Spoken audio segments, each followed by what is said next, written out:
Hello Blue Marble Riders, this is the epic story of a journey my wife and I took on our bike a couple of years ago to Montana. You might be looking at the scenery and thinking, we're already there! But no, this is still British Columbia. Beautiful, huh? So if it's so beautiful, you're wondering, why go to Montana? Well, there's a road there called the Going to the Sun Highway. It tops out at 6,000 feet. It's only open 2 months a year, and the scenery is spectacular. Not to mention that the road itself is mind-blowing, although heavily controlled and quite slow.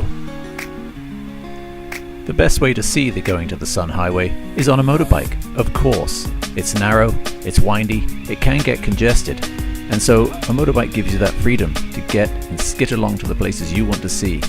Not to mention the feeling of absolute freedom with the wind blowing through your chops as you soar at 10,000 feet across some of the most spectacular peaks you'll see. Meanwhile, this is en route to Takakor Falls in Yoho National Park on the British Columbia-Alberta border.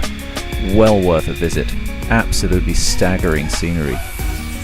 Our route took us from Vancouver Island via ferry through Vancouver, and then we took most of the major highways to get quickly through to Golden, BC, where we stayed our first night. It's about 800 kilometers or 500 miles. Not bad for a first day, especially when we hadn't been on long distance riding for a couple of years on our 650 before this one.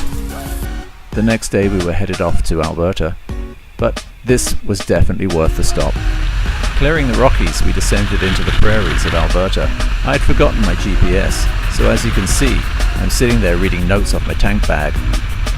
It wasn't the swiftest move in the world, and something I didn't tell my better half until we were on the ferry.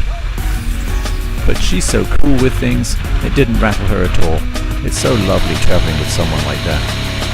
Yeah, and that cloud you saw just a second ago, that was apocalyptic. We were soaked. But that's part of the fun. Grain elevators, grasshoppers, and ghost towns. That's what this part of Alberta is famous for. But perhaps it's most famous for this. Dinosaur Provincial Park. Fabulous.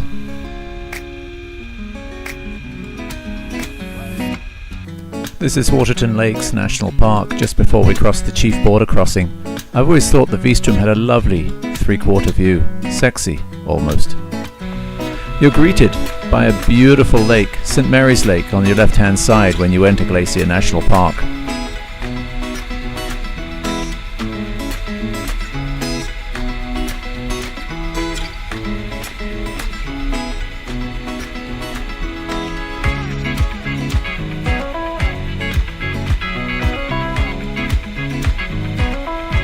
But you better not ogle at the views too much, because everybody else is. Like this happy chappy, who came just a little too close. There are lots of well-positioned pullouts for you to take a gander at the gorgeous views. A better place to ogle than on the road. That way you're not going to get wiped out or run into something yourself. There's lots of evidence of recent forest fires as well. America is a lot more ATV and quad friendly than Canada as well. As you can see, I'm following one here which is able to drive on the national park roads. They're plated. Great idea. There are lots of bikers that come on this trail for obvious reasons, the road, the views, etc.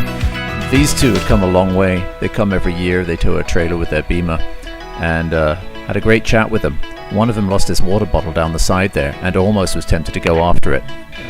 Completely suicidal. The road clings to the side of a mountain, so consequently tunnels like this are inevitable, and a respite from the bright light, but it is gorgeous. Coming out the other side, I happened to see a pair of the biggest bulls I'd ever seen. I think my wife was in agreement. Enormous. You couldn't do this in a car. Bikes are perfect for this road.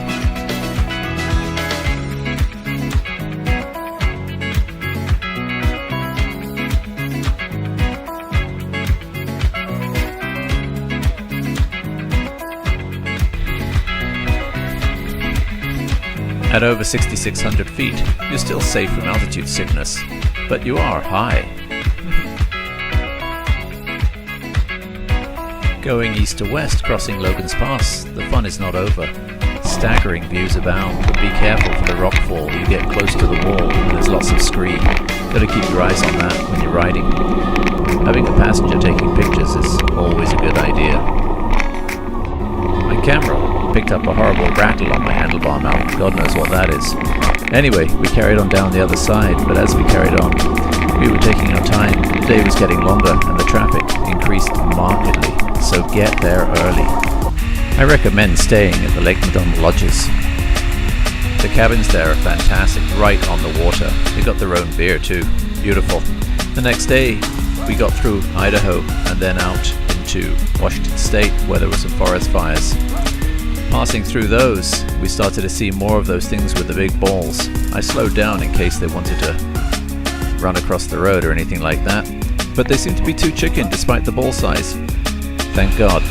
We moved on, back through the flatlands, combine harvesters, dust storms, 110 degrees Fahrenheit, but beautiful, beautiful roads, fantastic. And as you can see, the speed limit is 65 there, and there's just a shot to show you that that's what I was doing some of the time.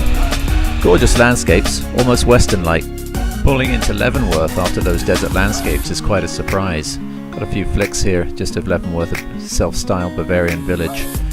Yeah, it's a little gimcrack and quite touristy, but it's got a sense of humour and doesn't take itself too seriously. Great place to visit. It was hot.